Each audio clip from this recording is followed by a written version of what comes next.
Find something. Find a thing that you genuinely enjoy, because getting good at things you genuinely enjoy is extremely beneficial for young people, because it lets you know that everybody thinks they're a loser. Every young person thinks they're a loser. At least a young person in the situation I was at. Like, I didn't know I wasn't a loser until I started winning, until I started doing martial arts. Martial arts taught me that, like, I could get better at stuff, that I wasn't really a loser. I just was someone who was like in a fucked up situation. But you could channel all that energy that you have as a young person into something and get better at it. And then all of a sudden people admired me. I was like, this is crazy. So I went from being someone who was incredibly insecure and basically a failure to someone who was really successful at this one thing that was very dangerous, that other people were scared of. And that gave me immense confidence, and also a real understanding of the direct correlation between hard work and success. You have to understand, like, who you are, and then in the face of other people's either criticism or lack of faith in your ability to succeed, you push through, and there's great benefit in that. And then you realize that you can kind of apply that to other things in life. You can apply that to critics. You can apply that to social media commentators. You can apply that to a lot of things. I don't think people are happy if they don't have puzzles and complex tasks and things that are interesting to them, whether it's an art project or whether it's learning something completely new like stand-up comedy. Like, doing things that are difficult is it's as much of a nourishment of the mind as food is a nourishment of the body. I think you need things that are puzzling to you, where you have to find your own human potential in the difficulty of the task and work your way through things. At least for me. For me, I mean, I can only speak for me because I'm the only life that I've ever lived that I'm aware of. And in my life, that has been 100% constant.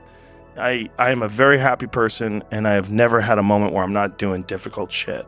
Give yourself something, an arduous, difficult task where you're challenged mentally and challenged physically. One of the great things about being challenged physically is it's also mental.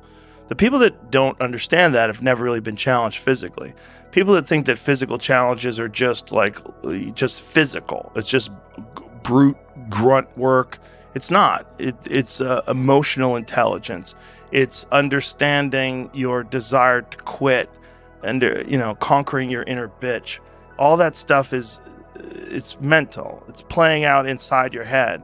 And there's a mental strength that you acquire from that you can apply to intellectual pursuits.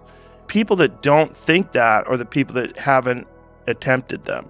And there's an arrogance to people that only pursue intellectual exercises, only pursue intellectual things, and don't pursue anything physical. That the physical stuff is base, it's grunt work, it's primal, it's not necessary.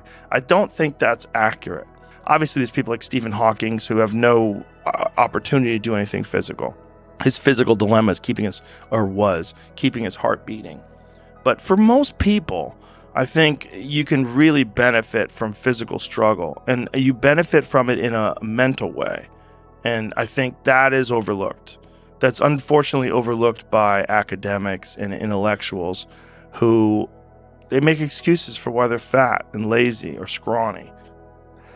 Well, how you walk through the fire, I mean, you can walk through the fire complaining along the way, or you can walk through the fire and create an example for everyone else so that the trials and tribulations of their own life seem trivial because they're comparing themselves to the way you handle things, or the way you handle things with grace and dignity and discipline can show other people that they can handle their own life this way.